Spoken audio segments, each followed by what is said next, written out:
Good afternoon, councillors. Welcome back to the adjourned meeting of the 23rd of adjourned council meeting of the 23rd of the 11th. So we're reconvening today, and welcome back, Leon, to the council meeting.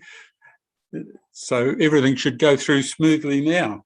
So before we start the meeting, or reconvene the meeting, I should say, we've just got apologies first, and I have an apology from Susan for lateness.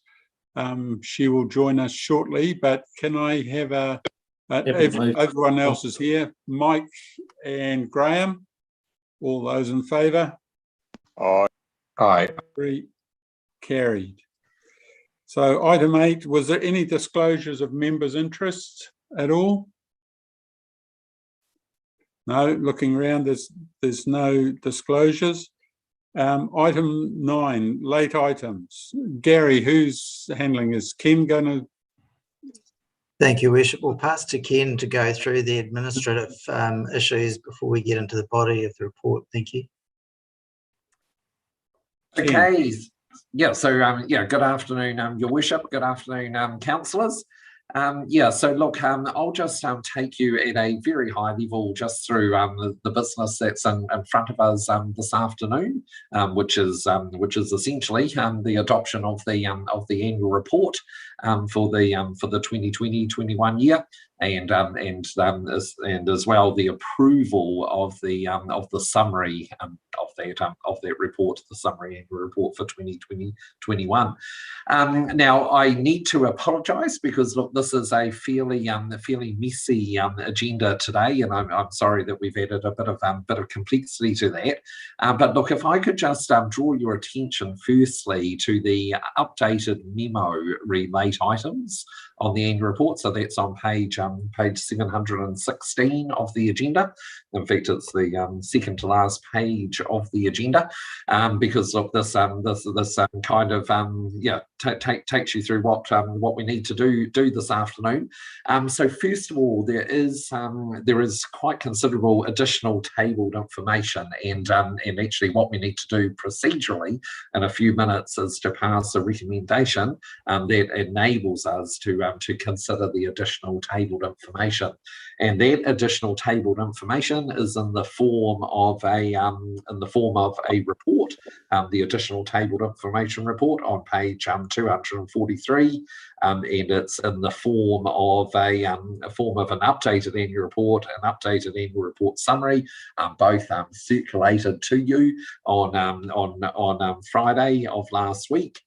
As well as the further updated annual report summary and the further updated annual report, pages 488 and 509, which are track changed documents that reflect some information that was reflect some changes that were made essentially yesterday afternoon, this morning. Okay, so so basically two sets of the documents in question, two updated sets, as well as that additional tabled information report. So Jim, perhaps with your agreement, I would ask that we've actually passed that recommendation now. That would be good, and then I'll talk a little further. Okay. So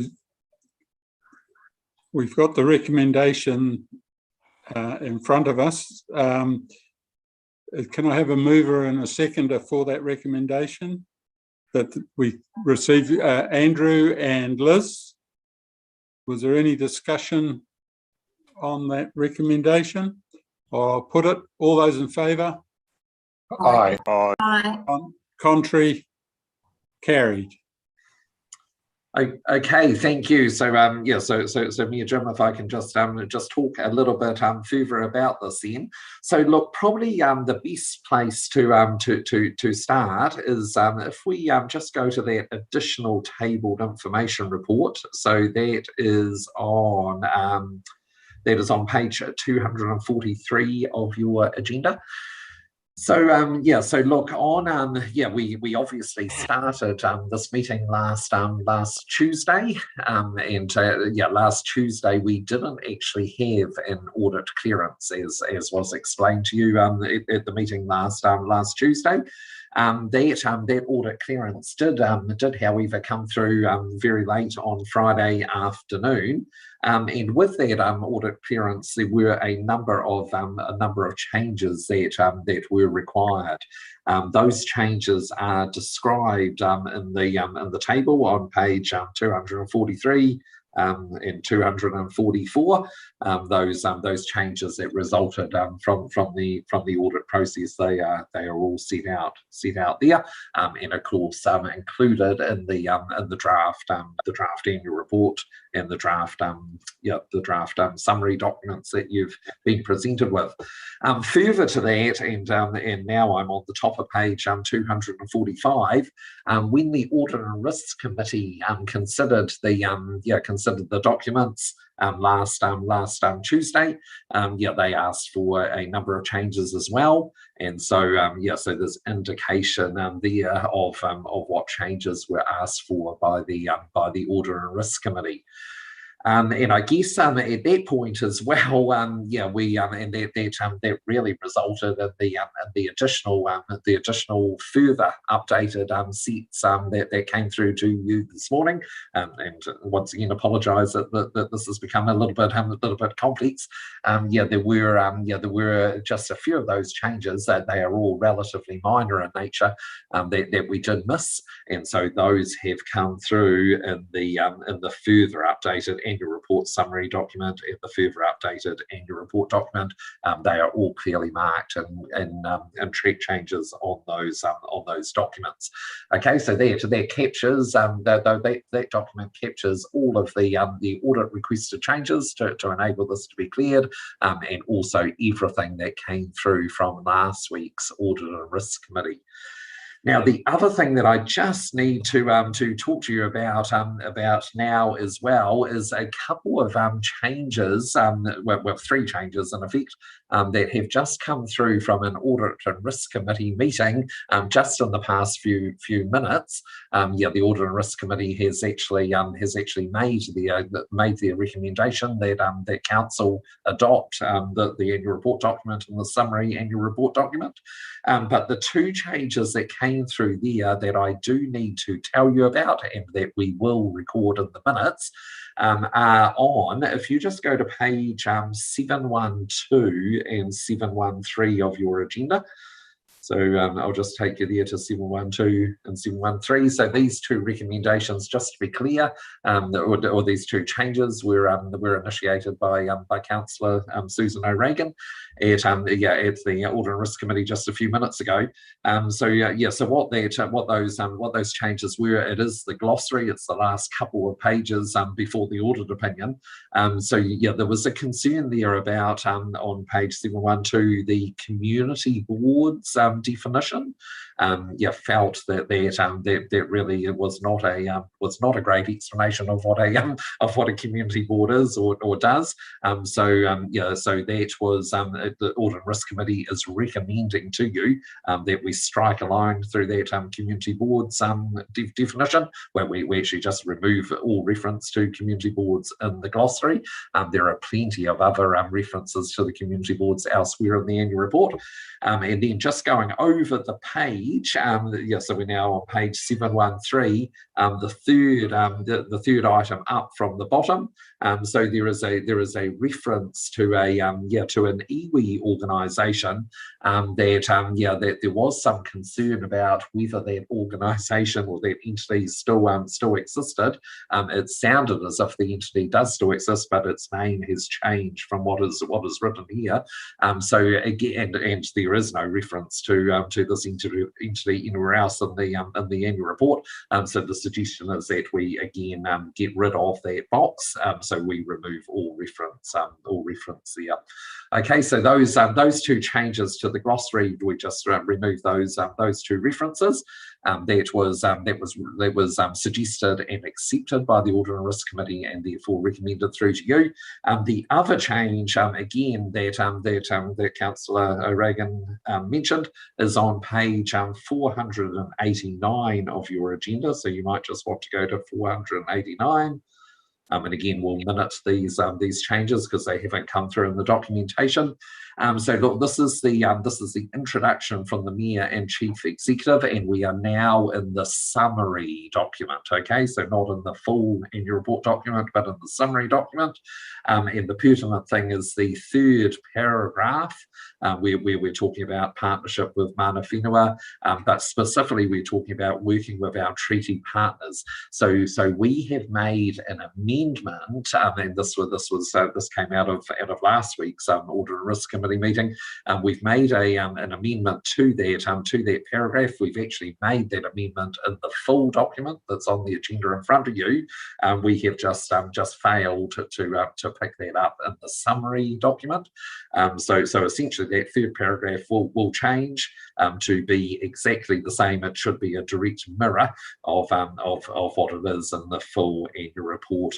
In the full annual report document, which actually I suppose I could, I probably to do this properly, I should just really quickly take you to. Let me just quickly find that introduction from the Mayor and Chief Executive. So you will see that on page 527. Yep, so 527. So you'll see the third paragraph down. It says, we are guided through our partnership with Mana Whenua and have committed to create a new Māori ward so we can better represent our residents for greater collaboration, inclusivity, openness and transparency. That is the amended sentence that was agreed by Audit and Risk Committee last week. It has come through correctly in the full document, but not in the summary. So we will, so essentially the recommendation that's facing you that you'll consider very shortly is that that we pick up that change as well in the summary document. Okay, so so look, that pretty much summarises exactly where we're at in terms of these documents. And all of the changes from the original agenda.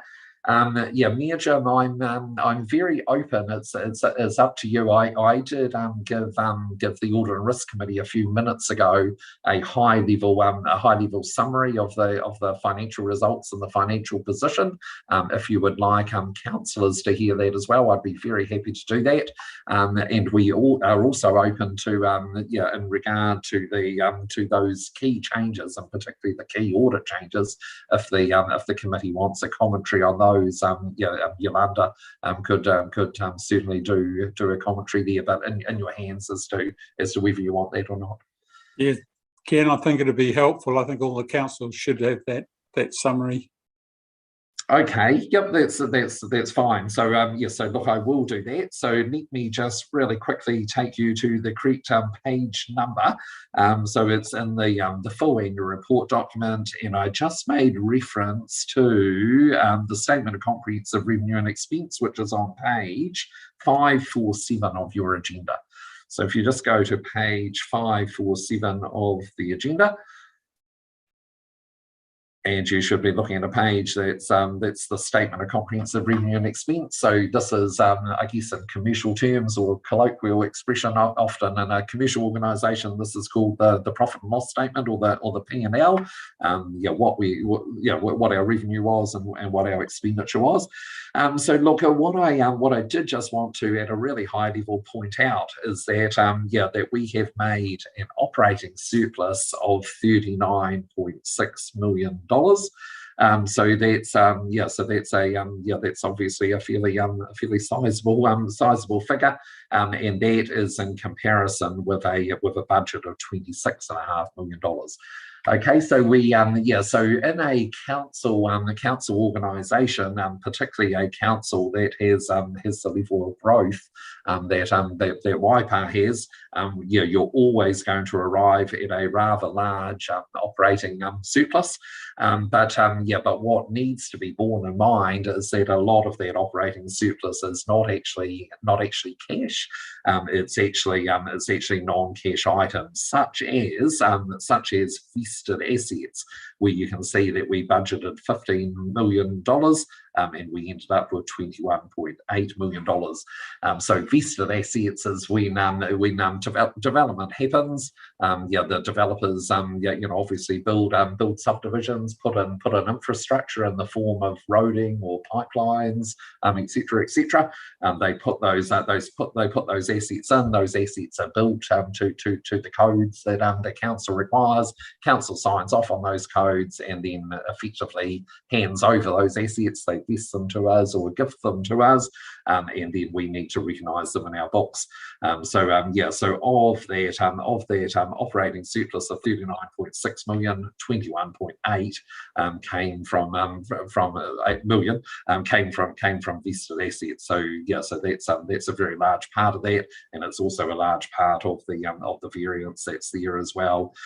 Subsidies and grants, we $18 million of subsidies and grants compared to a budget of 11.3 million. So during the year, we ended up with a significantly larger amount of roading subsidy than we were expecting from Waka Katahi. So that's reflected in that number, as is the subsidy that we got, or the grant we got from the Department of Internal Affairs in regard to Three Waters. We did pick up a substantial amount of funding there. So that helps to explain why we've ended up at 39.6 million. But just general underlying growth is coming through. So fees and charges, there's about $1.3 million more in fees and charges than what we had budgeted, due to greater than expected activity in regard to the issue of resource consents and the issue of building consents. We had expected but basically that those numbers would be down a bit this year with the after effect of COVID, but things are still bubbling away very, very strongly on the growth front in Waipa, and so you can see that that we've had significantly greater fees and charges as a result of that activity. So look, just wanted to point out, like I say, that's I guess in some ways the headline number, the operating surplus coming through. Just taking you to 2 pages further on, which is the balance sheet or the statement of financial position. Looking at that on page 549. And again, very high level commentary here. Just wanted to point out that our total assets are now in the order of very, very close to $2 billion.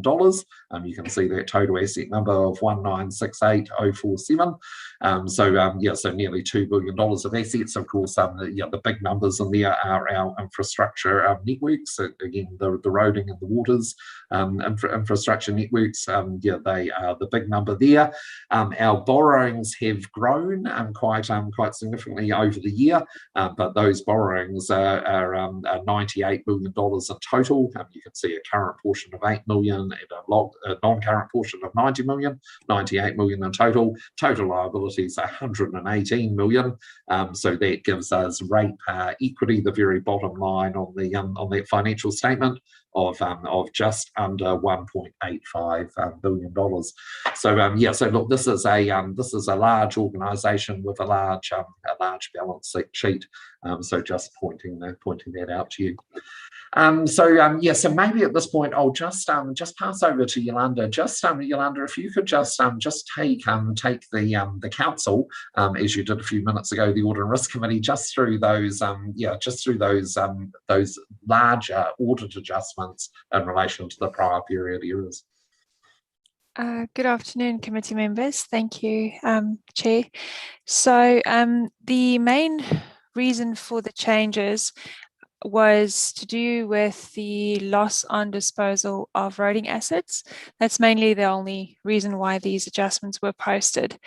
And an amount of 6.1 million was in comparison to the set that you received on the 23rd of November versus the one that you have in front of you now.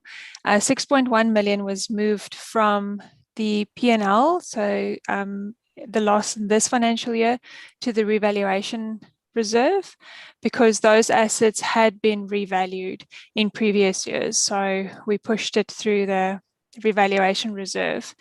Another big move was on the net costs. So the roads and footpaths cost, total of 24 million there, 17 million of which is disclosed in the prior period error note, and then the 6.1 that I just alluded to. The prior period error note also changed from the set that you received on the 23rd of November to this one, mainly to split out the impact on council only and then the impact on group, aligned to what audit required us to do. And then a comparison, the wording was updated in line with comments from audit. We had received a comment from Councillor Gordon in the Audit and Risk Committee to, in future, show a comparison between what the amount was and what the amount is now, as this was not consistently done in the report that you received. So we will, in future, make sure that we do that. Thanks, Yolanda. Thank you. I see, Philip, you've got a question. Yep, thanks, Jim. Just to Ken, you mentioned DIA and a surplus, got some funding from DIA with Three Waters. That's not the 22 million though, is it? No, so through his worship, no, that is yet to come. If in fact they do progress with the reforms. No, so this was an early tranche of money. Actually, I do see Dawn on the call today. So actually, Dawn, do you want to speak to what this initial lot of money was in the last financial year? Thanks, Ken, and through your worship. So this was called the delivery plan money, or the stimulus money from DIA, and as Ken said, it was the first tranche of money where we signed up to an MOU with DIA in about November of 2020, and that was a commitment to engage in the reform discussion with no regrets, no commitments, but from that we received a commitment of 6.8 million. So that's over the 2021 year and 21-22. So all of those projects that we're using that money for, examples are the increased capacity at Parallel Road water treatment plant and the Kihiki alternate water supply. So that was that money, and we've got till June 22 to finish those projects. Yeah. Okay, thank you. And the roading surplus money is what's that going to be? Is that going to be earmarked for anything in particular, or? So again, through your worship, so an example or part of that will be where Waka Kotahi offered to fully fund the Mankapiko Stream Bridge adjacent to State Highway 3. So that's, as I say, that arrives as revenue. So that would have been a fairly large portion of that increased revenue, as well as money coming in from the Hanlon Road project as well. Right, the roundabout. Yeah. Okay, thank you. Ken. Anything else? Any other questions that anyone has of Ken or Yolanda or Dawn? Anyone else? Okay. So, Ken, I think we're probably at the point of putting the recommendation. Is that right? Yes, we are, Jim. So so bearing in mind, obviously, we've got a three-part recommendation. So part A was in the very early part of the agenda, but we do have an updated item B and C. So if you want to take the council through that, or I'm happy to, whichever way. Well, Sorry? Would you like governance? Would you like governance to share that on the screen? Would that be easier? That would be helpful. The recommendation A obviously stays the same, but we've got new B and C. Perfect. Oh, thanks for that, Joe. Can everyone see that? Oh, true. Yeah. So sorry, Your Worship. Sorry, if I could just interrupt for one moment. Your Worship, I just wondered, did you want to hear from Leon as auditor just before we put the resolution? yes, Ken, I was going to come to that. I was just wanting to make sure everybody had seen the new resolutions, but that's so as long as everyone has, Joe, you could take that down and I'd hand over the opportunity to Leon to make any comments.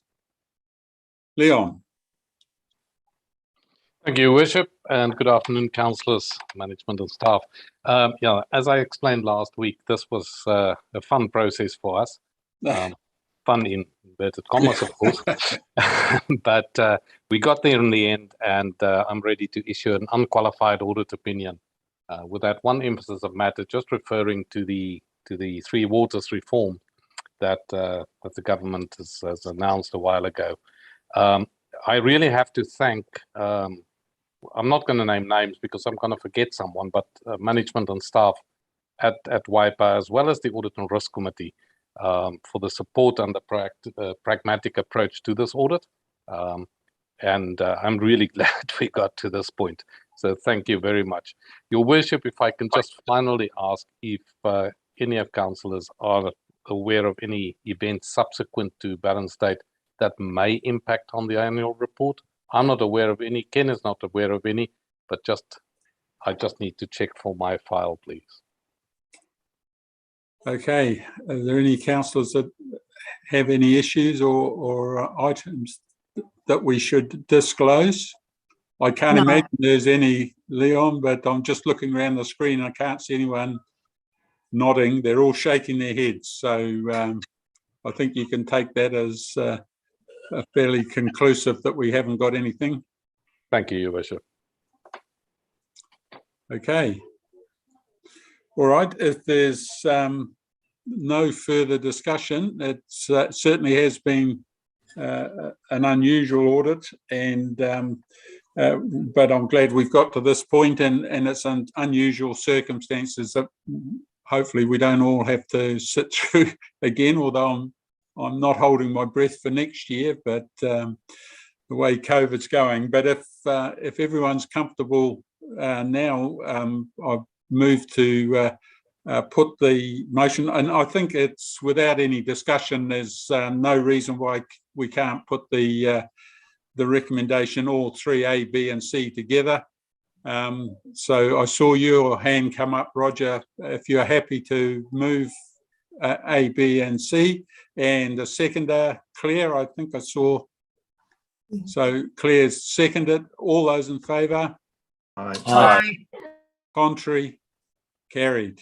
Thank you very much. That was a long process, but that brings the meeting to a conclusion. And thanks, Leon, for